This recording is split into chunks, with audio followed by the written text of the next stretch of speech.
Agora você vai ver os desafios de quem venceu a Covid-19, mas ainda se recupera das sequelas. São dificuldades motoras e respiratórias que acometem até mesmo pessoas que não foram internadas. Veja só.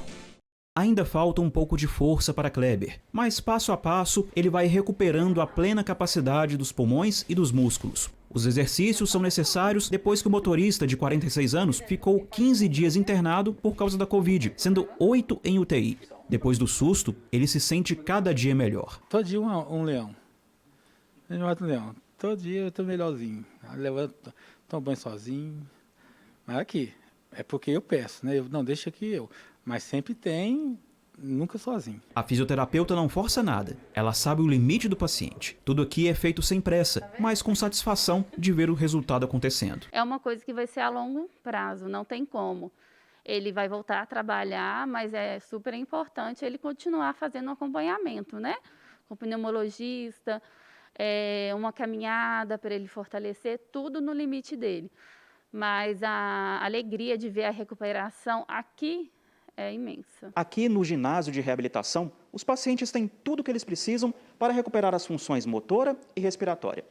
Nestes aparelhos aqui, já passaram 25 pacientes só neste ano, e eles têm à disposição profissionais de várias especialidades. Esse é um hospital de transição, o único do estado. Os pacientes recebem alta da Covid, mas ainda não têm indicação para voltar para casa e são transferidos para a entidade, que atende pelo SUS. O diretor clínico explica que a demanda de reabilitação cresce junto com a pandemia. Quando pacientes eles precisam ser invadidos por métodos mais agressivos para ser o sustentáculo da vida naquele momento, como a terapia intensiva, um ato de intubação orotraqueal, precisam colocar um catéter de alimentação, precisam de uma terapia no qual a gente precisa sedar aquele paciente, ele acaba perdendo funcionalidade.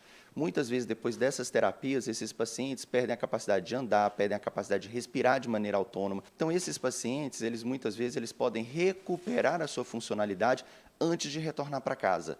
E o hospital de transição vem para fornecer esse tipo de cuidado, de reabilitar essas funções. O professor da Faculdade de Fisioterapia da UFMG ressalta que longos períodos de internação em hospital debilitam o paciente. E quando é Covid, o quadro é ainda mais peculiar. Muitas vezes esses pacientes não foram para terapia intensiva, não foram intubados, mas eles acabam desenvolvendo dores nas costas, eles acabam desenvolvendo uma fadiga intensa para realizar qualquer tipo de atividade de vida diária.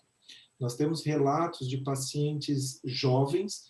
Eu tenho uma paciente de 22 anos, por exemplo, que um dos principais relatos dela é que depois que ela saiu do hospital, ela não consegue pentear o cabelo porque ela cansa, só de manter o braço elevado. Enquanto alguns pacientes precisam do suporte do hospital de transição, outros conseguem fazer exercícios em casa. Celso participou de um projeto da Escola de Fisioterapia da UFMG, em que o paciente é acompanhado de maneira remota, por videochamada. Hoje, ele está 100%. Não precisa mais do oxigênio. Eles têm todo um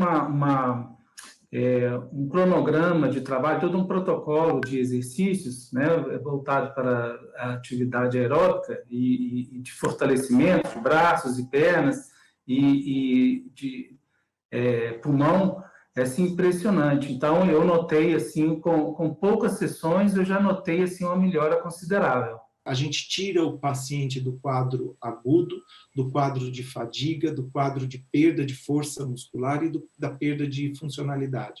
E isso é uma coisa bastante importante e bastante impactante na vida desses pacientes pós-Covid. O Jornal Rio Doce fica por aqui. Para você, uma boa noite e uma ótima semana.